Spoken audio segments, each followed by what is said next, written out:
Judgement হয়নি। Final judgement হলে I cannot criticise the জাজ, but I can criticise the judgement.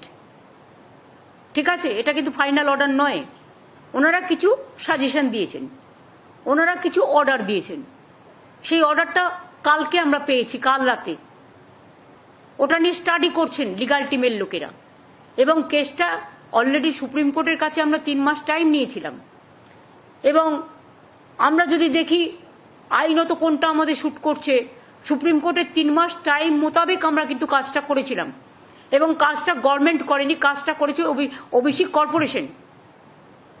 এবং সেখানে একজন x senior justice of Calcutta high court সেখানে আছেন। আমরা হাইকোর্টের রুলস মেনেই সবটা করেছিলাম, কিন্তু প্রতিদিন নতুন নতুন প্রশ্ন আসতেই পারে। আর আপনারা তো জানেন, সিপিএম আর বিজেপি কখনোই চায় না যে ওবিসি রিজার্ভেশন পাস হোক। এটা তো গরিব লোকেদের জন্য। তখন কেন এটাকে অপোজ করেননি?